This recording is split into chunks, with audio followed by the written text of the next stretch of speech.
verbally on the phone that they would happily take that offer, this number right here, right, $207,000, that number will go here. Okay, now you can use this basically to,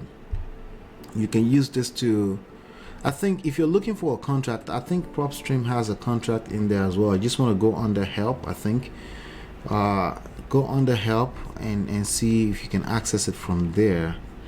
Yeah, I think it's under help. And under help, if you don't, you can send an email to them.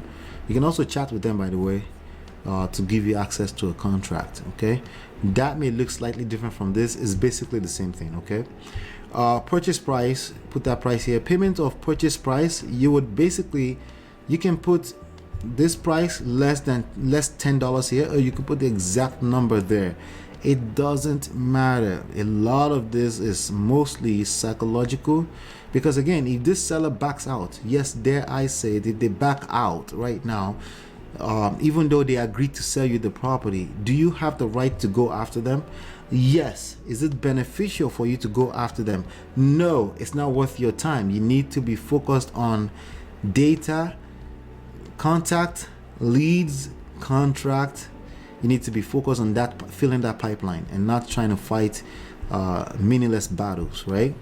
And obviously you want to put initial, they put their initial, and then you put a closing date. I always put 30 days into the future, but you may say, but I promised them 10 days closing. It doesn't matter. You're overthinking it. Okay, as long as they're motivated to sell, say, listen, 10 days, but I need 30 days because we need to do title work to make sure that the title work is clear. This is actually a fact. Okay, there's no deals in reality that will probably close in 7-10 days. It's happened before, but even the title work to make sure that the title is clear of any kind of craziness takes some time. Okay, so closing to be determined. If you have a specific location, over time you can change that if you want. And then this actual section that talks about the transfer of ownership. At the closing, the seller will transfer ownership of the property, blah blah blah, legal lingos, right?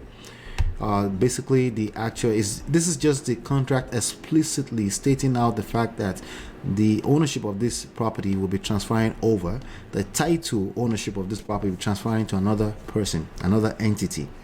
The type of deed. A deed is a written document used to transfer ownership. So a deed will be used. So basically what it means is that just the idea of this contract is not good enough evidence of ownership. A deed is needed, right? In this sale, the seller agrees to provide, the buyer agrees to accept a deed known as bargain and sale. That's essentially the title of the ownership of the property, right? The physical condition of the property is always as is for my deals. Okay, does that mean you could potentially get in trouble? No, okay, not with wholesale deals. The person who ends up buying the property, hopefully they know what they're doing, and if they need contingencies and things like that, or inspections, then in that case the contract would need to be updated for that purpose. But usually for wholesale deals, this is good enough. These are, again, things needs to be moving fast. There's no need to be worried about the extra details that retail deals would normally worry about. Okay, the risk of loss. The seller is not responsible for any damage of the property. See, when they see this, actually better than what they see from a typical licensed agent. Okay, that means if this property closes, the new buyer takes full responsibility of the condition of the property. Now, hopefully they will do their due diligence, right? But the idea is that this property needs work anyway, and you're looking to do a deal because it needs work. That's why you're getting 65% or lower than that of a deal of what the property is actually worth after repair. And 10, complete agreement. This contract is the entire and only agreement between the buyer and the seller, right? Between the buyer and the seller. There's probably going to be another, like if you're doing a double closing, which I'm not going to cover in this video, I'll cover that in another video. Or if you're doing a double closing, there will be another contract from B to C. This contract is from A to B. That contract, that second contract, is only between B and C. Now with this contract, if you're just doing an assignment deal, typically if you're going to make more than $15,000 on the deal, it's probably going to be a double closing, meaning two separate contracts, two separate transactions, right?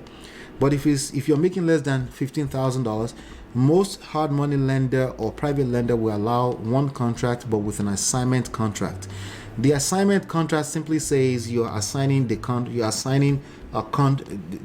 an assignment of this contract to the right in this contract as a buyer to another person, but the terms in the contract is still the same between the buyer and the seller.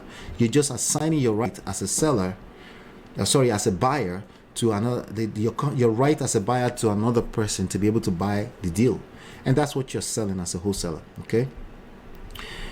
So the contract can only be changed by an agreement in writing. So again, an assignment is an actually assignment contract that's going to be in writing as well, right? So is the same thing for a B2C type of contract, like a second transaction, right? For double closing. The seller also promises that he or she has not made any other contract to sell the property to anyone else. Okay, so they're saying that doesn't mean you will be able to hold their feet to the fire. I'm just letting you know this is just formalities, okay? But it does have weight psychologically, and to make you 20, 30, 40, made me $82,000 from one deal, my highest, okay? 11, parties liable. This contract is binding upon all parties who sign it. So if nobody has signed this contract, it's not bindable. So then they signed. And that's the breakdown of the whole deal. That's the breakdown right there.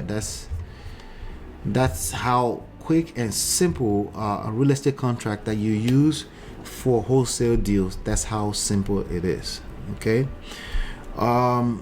Here's what I'll tell you. If you want a copy of this contract, you can send a text to me. Let me just do this really quickly, and I'm going to answer your questions that I see there. Okay. So text me at, let me see,